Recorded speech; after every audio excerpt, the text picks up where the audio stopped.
asalaamaaleykum mbokki téléspectateur Link TV ñu am mbégte ak bànneex ñëw ci seen émission le projet en marche muy émission bu fi gëjoon nag bi ñu mujjee invité fii je crois que c'était Saliou Ndao responsable Pastef chargé de la communication moom mujjee woon a toog fii ensuite ci lañ duggoon ci koor gi ñu nekkoon ci bër nekkoon ci defarwaat gis ngeen studio yi ni ñu ko defaraate pour fas yéene lépp lu fi xew ci wàllu développement mais également ci wàllu politique ñu daal di leen koy dégtal tey nag ñoo am gan mu nekk responsable politique bu mag ñu koy woowee docteur Alioune Badara Gueye nga xam ne c'est le vice-président maanaam vice-coordonnateur de Pastef département de Malem Hodar docteur nuyu nañ la.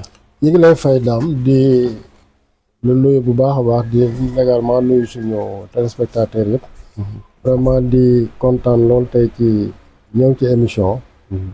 le projet en marche comme ni nga ko waxee. c'est vrai que boobu ba léegi ñu ngi koy waajal. mais comme ni nga ko waxee également yàlla dogal ñu duggoon ci koor. yéen itam ngeen nekk ci biir ci vacances. ba tey la ko yàlla dogal en tout cas kontaan nañ lool. tey ñëw.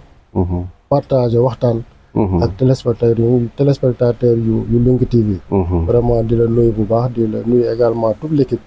di rafetlu également cadre bi ñu nekk.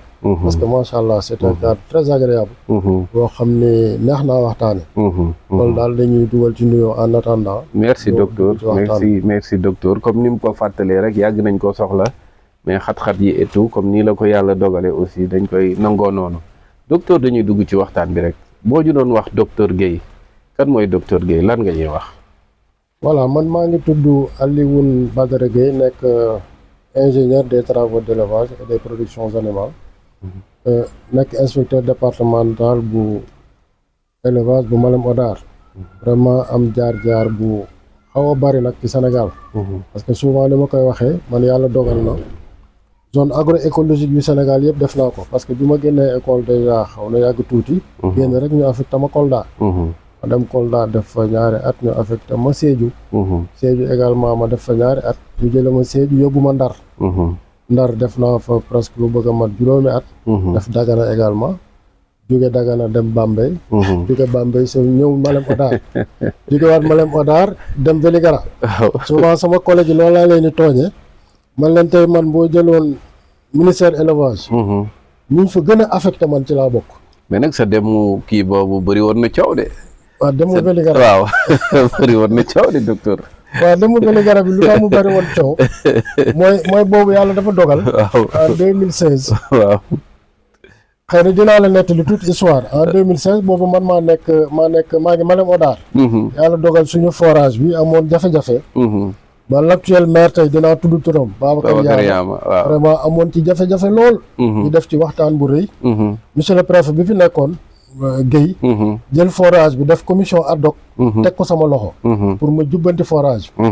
man ak Ibrahima Ndaw bi yore toolu ANIDA bi. waaw Ibrahima ak CUD bi fi nekkoon. bu ñuy wax Mati Sarr.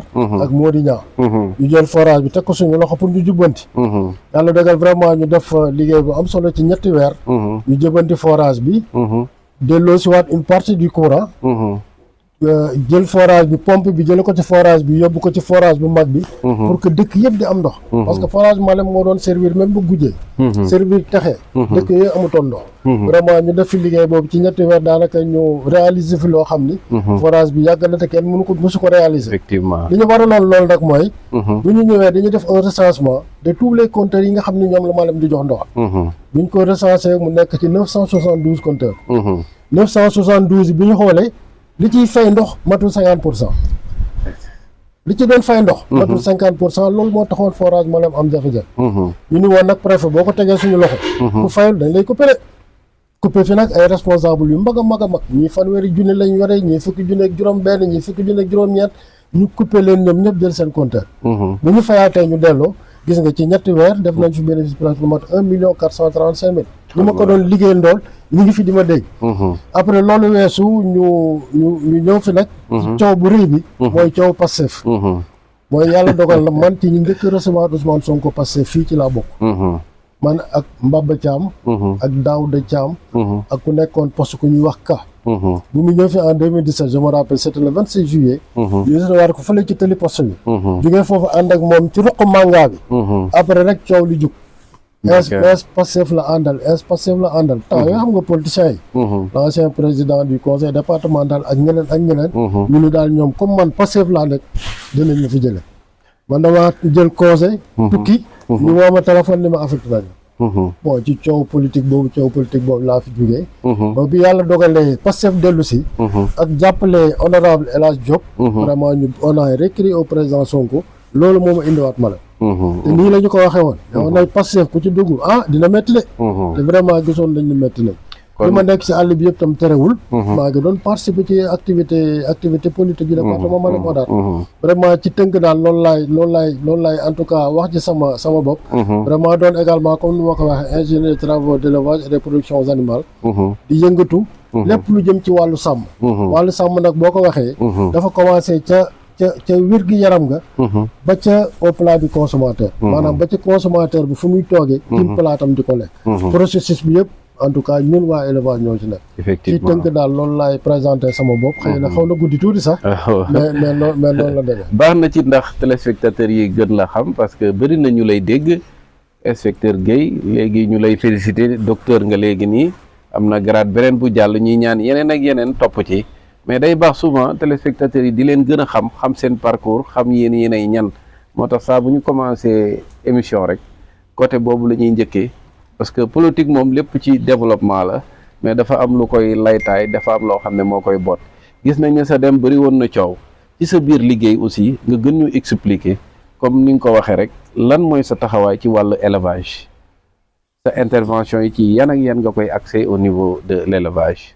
Voilà jërëjëf encore une fois Dame élevage moom inspecteur élevage boo ko waxee liggéeyam mooy vraiment jàppale askan bi mais également di doxal mission régalienne de l'État mission régalienne mooy yoon yi nga xam ni état ci la war a jaar pour protéger toute la population parce que comme ni ñu ko waxee état dafa war a jàppale ñëpp jàppale leen ci développement mais également jàppale leen sur le plan sécurité sanitaire parce que dans le cadre de la santé publique boo xoolee suñu liggéey mu ngi jëm ci aar wér-gu-yaramu jur gi ce qu'on appelle la protection zoosanitaire mais également suqali koom-koomu élevage koom-koomu élevage nag mu ngi commencé ci ndawal mu ngi jaar ci yàpp mu ngi jaar ci meew mu ngi jaar ba ci lem ba ci yeneen ak yeneen yooyu yëpp ci secteur élevage la bokk ci loolu la ñuy nekk guddeeg bëccëg parce que comme lu ma ko waxee man xëy na maa nekk ci département bi mais dañu am en tout cas des chefs de poste vétérinaire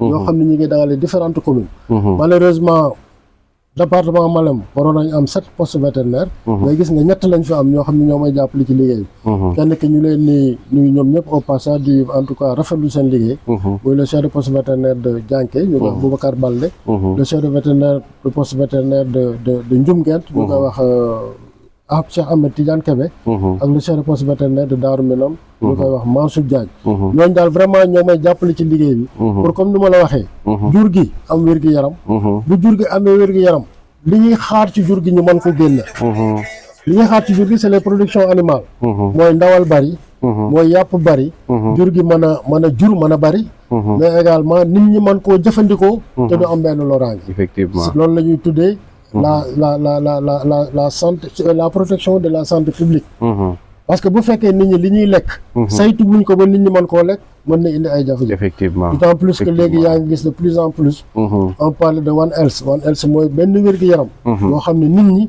ak jur gi ñoo koy bokk bu njëkk dañ la daan wax santé animale wér-gi-yaramu jur gi wax la santé humaine wax la santé environnementale léegi loolu lépp lañ boole def ko benn cadre muy One Health ba nga xam ne yow mi nekk ci élevage da ngay mën a xam li xew santé humaine docteur Diallo bi nekk ci santé humaine day mën a xam li xew santé animale parce que yooyu yëpp ay tàggat la yoo xam ni def nañ ñu ko xëy na sama présentation sax waxuma mais également je suis formateur en système d'échantillon système de transport des échantillons biologiques maanaam ñi prélèvement yi ñu war di def muy ci jur gi wala ci nit ñi mën ko yóbbu ba fa muy dem te du lor kenn également spécialiste laaj au niveau de la région man je fais partie des formateurs de la région en système de transport des champignons biologiques ak vraiment yeneen yoo xam ni jàng nañ ko muy épidémiologie également muy saytu feebar également jàng nañ ko ba xarañ ci je suis également épidémiologiste de terrain vétérinaire mooy lépp luy feebar jëm ci jur gi vraiment tàggat nañ ba mu am ci licence ba mu am ci lijaasa boo xam ne mën nañ koo doxal ñu gis ne rappel bi nga def am na solo ci say intervention mais booy xool Malem Hodar zone mbay la zone càmm la yan jafe-jafe nga remarqué tey ci wàllu càmm gi maanaam wàllu animal waaw jafe-jafe bi ci njëkk je crois wax naa ko waxaat ko mooy agent yu doyut quoi agent yi non seulement doyuñu mais également espace pastoral bi day wàññeeku espace pastoral mooy fi nga xam ni jur gi war nañ fa mën di dem di lekk di naan parce que Saloum ni nga ko waxee léegi c'est le département est à vocation agricole maanaam bay liñ fi gën a farataal effectivement sàmm effectivement ce qui fait que bay bi mu ngi nangu saawo mooy les parcours de bétail yi nga xam ni jur gi waroon na ko di jëfandikoo parce que population mu ngi yokk suuf bi yokkuwul et les besoins en superficie culturelle day gën a yokk ce qui fait que tout le temps tool yi ñi ngi égratigner ci les parcours de bétail néanmoins dans le cadre du GTP man également je suis le coordonnateur du GTP sous la présence de monsieur le préfet GTP c'est le groupe de travail pluridisciplinaire boo xam ne agriculture élevage eaux et forêt développement local service yi nga xam ne dañuy intervenir yëpp dans le développement socio-économique du département dañ fay daje di waxtaan pour xool jafe-jafe yi nga wax noonu naka lañ koy saafara dans le cadre du GTP également yàggul dara proposé naa fi une tournée boo xam ne préfet moo ko jiite ñu def presque toutes les communes pour waxtaan ak nit ñi pour que saawa yi parce que nu ma koy waxee élevage extensif mooy caawoo àll bi bu continuer nii day risque de disparaître dans le département tout temps muy disparaître mooy dañuy dem ba suuf bi yëpp dañ koy bay suñ ko bàyyee te caawoo extensif mooy caawa dem nii rek dafa am solo ci région bi dafa am solo ci département bi parce que bu ñu fàtte ni Malem Hodar est le deuxième département pastoral de la région après Koungheul maanaam li fi nekk jur mooy génnee Koungheul ñun ñooy deuxième ci région de Kaffrine kon am nañ solo et au-delà même Malem Hodar c'est une zone de refuge mooy foo xam ni heure bu nawet jeexee tous les éleveurs du ferlo mooy diggante Linguère jëm ranch bi ñoom ñëpp gis nga li ñuy wax transhumance effectivement ñoom ñëpp fi la ñuy ñëw pour nord bi te li ma wax noonu bu fekkee espace pastoraux yi mu ngi disparaître deneen dama caawa dafay disparaître loolu daal moom jafe-jafe bu rëy la beneen bi ma ciy wax troisième parce que wax nañ affaire vétérinaire yu doyul wax nañ teer yi nga xam ne mi ngi dañ mais également troisième bi ci topp mooy un peu les parcs à vaccination c'est extrêmement important parc à vaccination mooy daral yi nga xam ne fa la ñuy dugal jur gi pour mën a ñàkk leen wala mën a piquer leen wala mën a saytu seen wér-gu-yaram boo xoolee dans tout le département li fi nekk ci parc à vaccination vraiment bariwut pour un département qui compte au moins 72 000 têtes de bovins estimation yi ñu mujjee def dans le recensement national d'élevage on est à 72 000 bovins dans le département de Malem Hodar xam nga alal ju bari moo fi nekk une fois j'ai discuté avec le président du conseil départemental ma ne ko li nga am ci département bi ci diggante nag xar ak bëy c'est plus de 40 milliards te après mën naa la jox un document après naa la ko partager un document boo xam ne lépp dama ko cee bind xayma ko pour évaluer alal ji nga xam ne jëm ci wàllu càmm kese mu ngi nekk ci département de Malem Hodar liggéey boobu également def nañ ko fi muy jëm ci wàllu kii mais investissement yi ñu war a def jóge ci collectivité territoriale yi parce que élevage c'est pas une compétence transférée souvent maire yi le président du conseil départemental appui boo leen wax dañ lay wax du compétence transférée sama yëf quoi waaw mais nag li ma leen di tooñe aussi mooy ils sont compétents dans tous les domaines war nañ mën a jàppale élevage dañuy politicien kay waaw mu ngoog tu dois être compétent dans tous les domaines même si par ailleurs acte 3 décentralisation nee na élevage c'est pas une compétence transférée mais ñoom dañu war a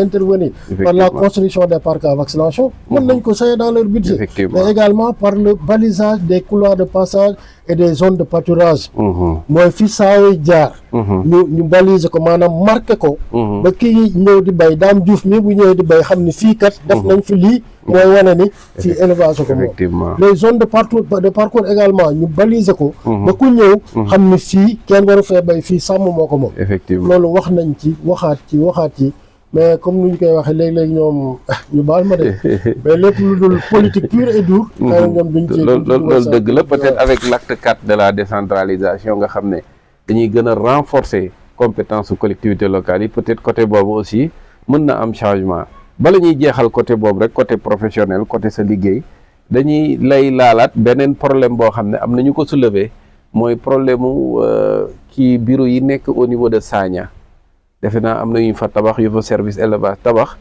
mais gis nañ ne boobu ak léegi tabax bi pare na te yëf yi daal mënut a dox daal waaw lan mooy problème bi. waaw foofu également xam nga Sagna dafa nekk un poste vétérinaire. comme Dianké du mu nekk poste vétérinaire comme Ndioum du mu nekk poste vétérinaire mais malheureusement ka fa nekkoon. muy je vais le citer Modou Sène. moom dañ ko defal promotion pour mu dem jàngi. pour niveau inspectorat bi. à l'INSEE de Bambey. ce qui fait que bi mu demee le poste vétérinaire est vacant. mais man personnellement j'ai saisi le ministre non seulement par écrit. mais saisir naa ko oralement wax ak moom ni ko on a un poste construit. depuis presque 3 ans le poste est fermé. pour que mu affecté fa un chef de poste vétérinaire. limite même dama ne woon sax nañ ko ubbi abal ko les enseignants qui sont là-bas. parce que bâtiment également boo ko tabaxee. depuis 2-3 ans day détérioré wu. boo duggoon ci biir. mais portes yi les termites là. ont pratiquement mangé toutes les portes. man proposé woon naa ko ci sax pour que ñu abal ko des enseignantes qui sont à yu bees yu ñu affecté woon Sagna. pour que ñu dem occupé nga en attendant ñu am un chef de poste vétérinaire. c'est bien construit avec toutes les commodités douche cuisine toilette tout bureau garage tout gis nga dañ ko gisaloon. effectivement comme même modèle bi lañ tabax Sagna lañ tabax Malem Hodar comme fi nga nekk nii. même modèle bi lañ tabax. Dianké Ndioum.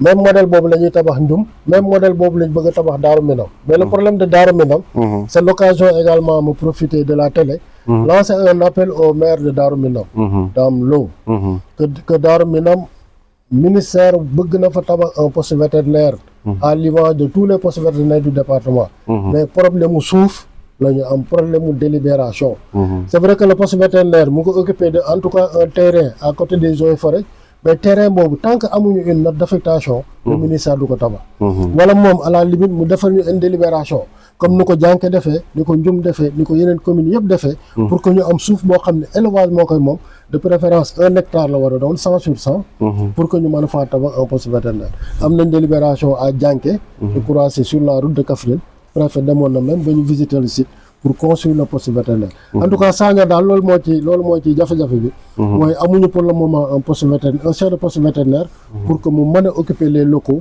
qui sont vraiment très bien construits et très jolis et vous me permettrez également de remercier le projet qui a fait ces efforts c'est le PEDEPS le projet pour le développement d'exploitation pastorale au Sénégal ñoom ñoo ñu defal lii def ko fii def ko également dans le département de Birkelane ñoo ñu tabaxal 3 postes vétérinaires yu mucc ayib tabaxal ñu les marchés à bétail marché à bétail c'est vrai que bi ñu doon def inauguration bi boobu demewoon mais c'est une délégation départementale qui était partie à Ndioum marché à bétail mooy luuma effectivement boo xoolee également ci kaw tali bi sur la route en allant vers Imindine li nga fa gis benn tabax bu zone bu mel ni boobu également c'est un marché à bétail boo xam ni maire moo war a tuxal daral bi fii yóbbu ko foofu d'accord yooyu yëpp pour man abattoir la sax non c'est un marché à bétail d'accord c'est genre daral la quoi genre foraay moo nekk Ndioum ubbi nañ ko ba Ndioum mu ngi fonctionnel bu Malem Hodar bi xam naa peut-être c'est monsieur le maire qui n'est pas encore prêt pour que ñu mën ko ubbi parce que apparemment il disait que problème mu ndox yóbbu fa ndox moo tax ubbeeguñ ko mais xam naa dootul yàgg parce que ci seen examen de budget bi man demoon naa fa rappelé naa leen ko que yóbbu fa ndox jaful parce que abreuvoir mu ngi fii rek vers Mbindine il suffit de tirer en tout cas le tuyau à part de l'abreuvoir bi nekk Mbindine yóbbu ko ci mu yegg foofu loolu daal vraiment mooy le truc en tout cas di également profito wax ni élevage du noonu surtout en tout cas ñi nga xam ni élevage des fois dafa am mission régalienne di leen contrôler léeg-léeg nga dugg ci marché bi fekk jën yu yàqu loolu également liggéey élevage la fekk jën yoo xam ne leer na ne lii baaxatul nga saisir ko des fois xoloo la ñuy indi ak yow bërki démb rek le vendredi également maa ngi woon ci marché bi saisir fa ay jën yoo xam ne dafa yàqu loolu également c'est dans le cadre de la protection de la santé publique léeg-léeg boucher liggéey loo xam ne baaxut nga xam ne lii bu ko askan bi jëfandikoo baaxut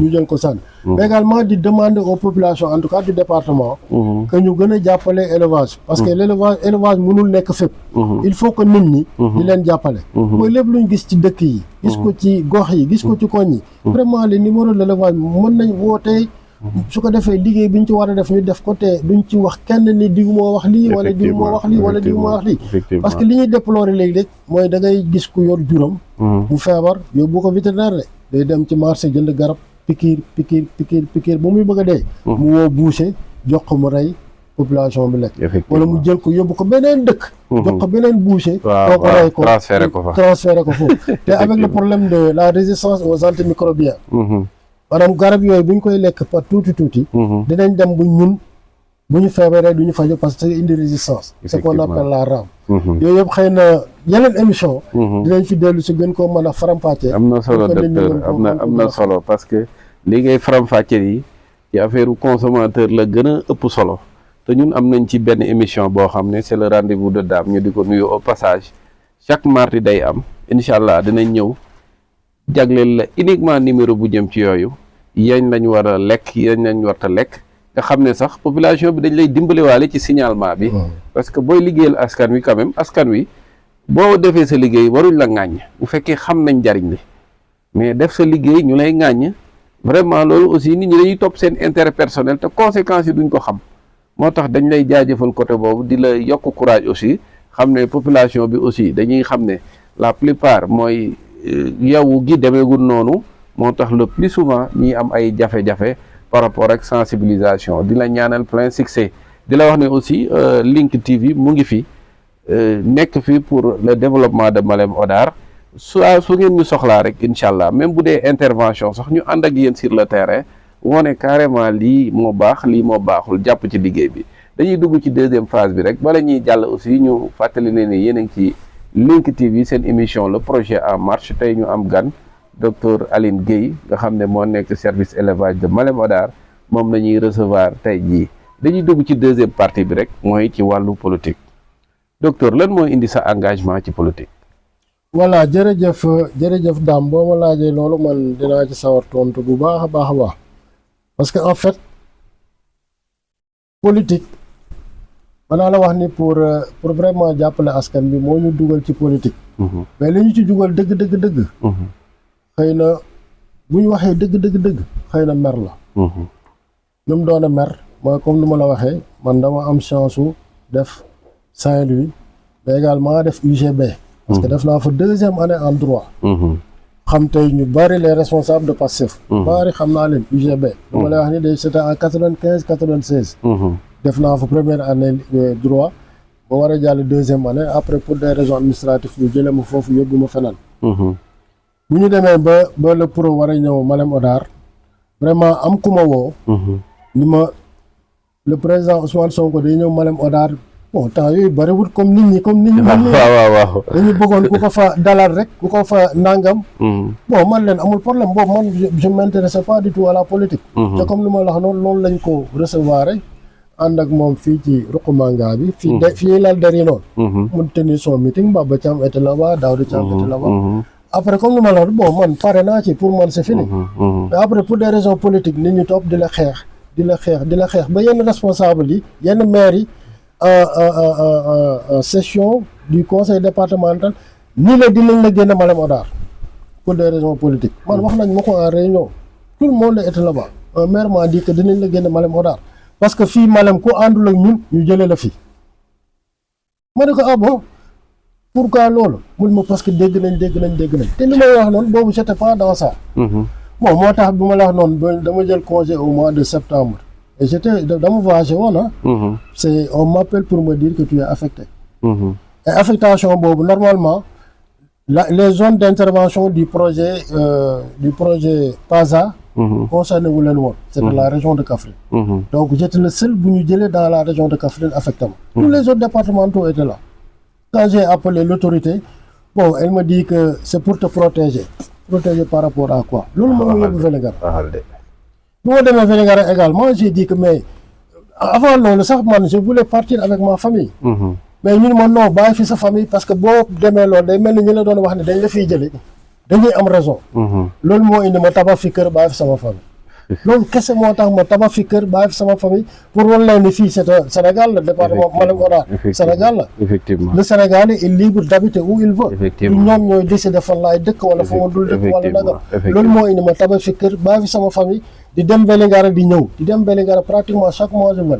Également dugal sama loxo nag ci politique. parce que boobu nag dama ni xeex jot na. ci noonu nag vraiment laa ngemboo ànd ko yéen waa Pastef. vraiment di ci def lu ma mën. loolu ci lañ jëm sa taxawaay ci Pastef gis nañ ne ci occupe les fonctions de vice coordonnateur topp ci El Hadj Diop ñu di ko nuyu au passage lan mooy sa taxawaay ci biir Pastef. voilà waaw suñu taxawaay comme ni nga ko waxee yàlla dogal na man ma topp ci coordonnateur départemental. mais également doon un ancien candidat malheureux de la liste nationale. Parce que quand même il faut également le rappeler. Effectivement. Candidat sur la liste nationale. Mais malheureusement j'ai pas été choisi. Vraiment suñu taxawaay mooy suqali Pastef dans le département de Malem Hodar. Effectivement. Parce que comme ni ma ko waxee ku fi nekkutoon di participer. ku fi nekkutoon di participer ci Pastef Malem Hodar. kon tey boo teewee vraiment je crois war nga am rôle bu am solo boo war a jouer dans le truc te gis nañ ko depuis élection locale yi je crois am na taxawaay bu am solo bu ma ci taxawoon ci campagne mais également ci sensibiliser nit ñi parce que souvent loolu laay wax bala nga moom kii nag di ma permettre nag ma nuyu vraiment honorable député honorable député ñu ngi koy nuyu bu baax mais également tous les militants et tous les coordonnateurs de mouvement parce que souvent dañ koy xaw a fàtte Pastef c'est pratiquement les coordinations et les mouvements. Effectivement. Le MONAP bu ñu ko waxee yow yaa le coordonnateur bu ñu waxee MOJIP nuyu nañ xacca si vraiment mu jàllale voilà ak le MONAP ñooñu ñëpp nuyu nañ leen ñu jàllale nu yooyu dans tout ci en tout cas coordination communale yëpp mais également à tous les sympathisants et militants de Pastef. Pastef comme ni ma koy waxee c'est une famille famille ñun ñëpp Pastef ñun ñëpp ñoo bokk ndey ñoo bokk bàyyi parce que li lay won loolu mooy ñoo xam ne mosuñoo gisante di waxante di jokkalante di joxante sax ay xaalis yoo xam ne mosuñoo gisee Pastef da ngay gis ñoo xam ne dañuy dugal seen xaalis te mosuñoo gis El Hadj Diop da ngay gis ñoo xam ne dañuy woo Dame Diouf te mosuñoo gis Dame Diouf ci panel yi lañ koy gisee man yaa ngi Malem mais man yàgguma miin sax sa visage ci groupe bi rek lañ doon gisante gis nga waaw ci groupe WhatsApp bi rek lañ daan kii également di la féliciter mais di la remercier parce que Pastef bu njëkk ba il faut le rappeler rôle bu am solo nga toujours c'est vrai que dañ daan échanger lu bari même campagne sax déggante waaw c'est campagne sax déggante nañ téléphone te gisante wuñ pour wax rek ni boobu lépp ñu ngi doxal pour que Pastef en tout cas lu mu war a représenter ñu représenté ko dans le département suñu taxawaay mooy fexe ba Pastef vraiment doon le premier parti politique du département. waa dina yomb. non du jafe. yéen fi mu toll nii yoru leen mairie de. yéen poste député ngeen am ak quelques nominations. mais lu may wax rek ku amul dara di xeex. waaw di xeex ba yor dara. defe naa ne nit ñi dinañ la accompagner. pour que li nga doon xeex nga mën koo jàpp parce que lu may wax ku la accompagner ba nga am président de la république ku la accompagner ba nga am un député war na la mën a accompagner ba nga jël toutes les collectivités territoriales parce que souvent loolu la wax ñun sur le terrain nous sommes dans l'opposition boo demee conseil départemental ñun Pastef on est dans l'opposition boo demee dans les communes nous sommes dans l'opposition kon ñi ñu doon jàppale ba ñu am député am président de la république jàpp naa ne bu ñu leen sensibiliser waxtaan ak ñoom communiquer foofu nag laay woo sax les militants de Pastef la communication c'est extrêmement important parce que il suffit jarutul ngay sensibiliser parce que nit ñi ils sont déjà sensibilisés xam nañ pro lan lay représenter dans ce pays xam nañ pro lan lay représenter sur le plan mondial nga profité na également nga may ma également ma féliciter le président Ousmane Sonko ci liñ ko defal bërki démb def ko ci les 20 personnalités waaw yoo xam ni ñoo nekk ci àdduna bi vraiment mu tenir également un discours très responsable moo lay wan ni au-delà du président Ousmane Sonko au-delà de l'homme politique mais c'est un intellectuel effectivement souvent loolu ak nit ñi dañuy génn premier ministre warul wax li non le premier ministre également c'est un intellectuel et puis lii daf ñuy wan ni nous sommes en tout cas daf ñuy réconforter ci position bu ñu jàpp xam ne leader bu ñu yore vraiment c'est le meilleur leader en tout cas loolu daal laay woo les militants et les responsables ñu gën a continuer la sensibilisation et la communication ñu xam ne ñu ngi ci yoon àggaguñ c'est vrai que ñu bëri nag dañ naan la boo xasee jël réew boo xasee jël nguur àgg ga non mën nga jël nguur gi fekk jëla ko maire yi vraiment ñu bëgg ci maire yi ñu jëm toutes les collectivités territoriales les 600 du Sénégal ñu teg ko ci loxo Pastef. bu boobaa nag dañuy xam ne ñun vraiment nous sommes au pouvoir jël nañ réew mi jël assemblée nationale jël les collectivités territoriales. mais yaakaar nga ne loolu dina yomb d'autant plus que booy doog a dugg ci pouvoir y a beaucoup d'ambition te comme ni nga ko rappelé tout à l'heure am na ñoo xam ne bëggoon nañoo doon député doonuñ ko am ñoo xam ne ñu ngi doon xalaat nomination amuñ ko ñooñu aussi nga yaakaar ne aussi duñu ñëw rabattre finalement pour la candidature au niveau de Pastef loolu aussi est-ce que ça ne peut pas être un obstacle? waaw effectivement mën na doon un obstacle parce que kuy politique rek normalement da nga war a ambition au-delà même de la politique nit ci boppam lu muy def daf ci war a am ambition. man bu ma gisee nit ñi naan kii warte aspirer à ça war daf may jaaxal. même le simple militant dafa war a am aspiration. maanaam am ambition ne lii laa bëgg a doon ci politique. moo tax li nga wax noonu c'est vrai que y a pas beaucoup de nominations surtout pour suñu cas spécifique de Malem Hodar. ce qui fait que y a beaucoup de responsables yu doon xalaat ni tey mën nañoo am dara amuñu dara. ñëpp ñu ngi bëgg a rabattre ci collectivité territoriale. soit nekk maire wala nekk président du conseil départemental. mais man nu ma xamee waa Pastef nu ma xamee la discipline de parti mais également nu ma xamee le règlement intérieur du parti ñu wax ni bu ñu demee bay tànn un candidat. consensus. mooy ñu bañ a voter. suñ demee ba consensus amul ñu boole tous les dossiers yóbbu ko au niveau central. ñoom ñu tànn ñoom ñu tranché. ni ma ko xamee noonu man jàpp naa ni. en tout cas amul benn mairie benn collectivité territoriale muy mairie muy conseil départemental boo xam ni dina am jafe-jafe. boo fàttalikoo les élections législatives yi passées. Tu sais, coordonnateur, il y a un département qui avait déposé 15 candidats. Maintenant, c'est ça. C'est le département de Vélingara. Il y avait 15 dossiers de candidature. 15 dossiers. Et pourtant, le parti a tranché. Kon man tiituma ci côté boobu. te gagné nañ foofu. te gagné nañ tiituma ci côté boobu. parce que tiituma ñu am 20 candidats ñu am 10 candidats. L'essentiel est que bu parti bi tranché. ñëpp ànd ci man loolu daal mooy sama kii. loolu daal mooy en tout cas man gis-gis boobu laa am. beneen bi tam également mooy comme ni nga ko waxee c'est vrai que di nga am ambition. mais l'intérêt général. prime surtout. voilà doit primer sur l'intérêt individuel. su fekkee am nga ambition aussi. ñëpp d'accord wala parti bi d'accord ni daam la ñu tànn. yow daam parce que parti bi intérêt général lay jiite. yow kon war ngaa nangu. war ngaa nangu intérêt général bi bàyyi yow sa intérêt nga teg ko ci suuf. surtout que Pastef dañuy wax ni du pour wut ay poste de. loolu également il faut nit ñi di ko fàttali. effectivement c'est pour un changement socio-économique du Sénégal. boo xam ne suñu doom. suñu jarbaar yi suñu sët yi. suñu sëtaat yi sax danañ gis seen bopp ci changement yi nga xam ni. moom la projet bi indi pour que ñu mën ko taxawal. jërëjëf ñu fàtte suñu bopp. jiital askan bi. mais également jiital avenir du Sénégal. jërëjëf inspecteur yaakaar naa ne loolu ñëpp a ci xaj defar réew bokk réew ñëpp a ci xaj kon dañ lay jox kàddu gi nga joxe docteur le dernier mot. voilà dernier mot bi may wax daal mooy encore une fois. sant la bu baax la waa Link TV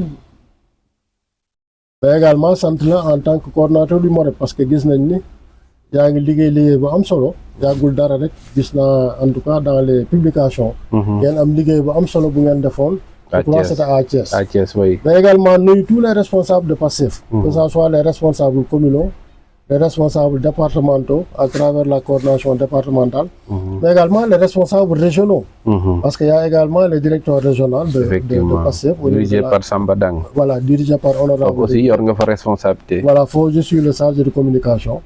Man avec le vice-coordinateur de Koungheul. Nous sommes les deux chargés de coordination. Également, Dylan Son, nous avons relancé l'activité. Parce que, comme nous l'avons dit, Pastef xëy na ñu ngi toog di déglu alors que les autres sont sur le terrain politique. Effectivement man am naa chance di def tout le département yàggul dara rek. j'étais à Khelcom. yàggul dara j'étais à Ngouroué. yàggul dara j'étais à Darou Minam. pour dire que man damay tourner dans le département. Effectivement et je vous dis les autres sont sur le terrain en train de faire de la politique malheureusement ñun Pastef nag on est toujours dans l'attente. on est toujours dans l'attente mooy comme nu nga ko waxee. ñu ngi ci nguur ñu bari jàpp ni.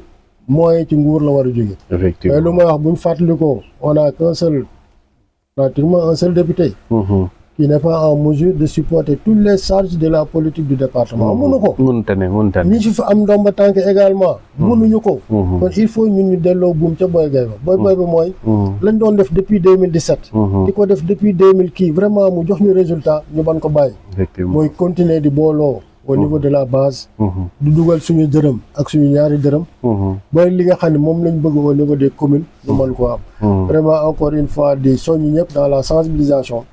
parce que lu may wax militant ki nga un citoyen lambda doo ko convaincre pour mu fekk si la ci politique. mais da ngay communiquer ak moom. communiquer wax ko yéen li ngeen di def. effectivement yéen li ngeen di def moom bu ko xamee. dina leen fekk si. effectivement parce que ñun woote wuñ dara lu dul jubal jubbanti lépp luñ fi tegoon mu jub te ci loolu lañ nekk depuis 2 ans pratiquement ci loolu lañ nekk. luñ fi tegoon mooy jub. nit ñëpp correct te loolu c'est travail sur le capital humain. ba nga xam ne nit ñi esprit bi ñu amoon bu njëkk dina changer. te je crois loolu depuis 2 ans ñu ngi fi. mais également le jubal. jubal mooy luñ la jox nga xam noo koy saytoo. effectivement ak teg ko ci yoon. jubbanti également moom c'est sax dans horizon 2050. mooy lépp luñ fi fekkoon rek gis nga la révision des contrats de tous les contrats miniers. effectivement parce que ni ma ko soog a waxee woon. ni ñu ko si tëggee woon baaxul.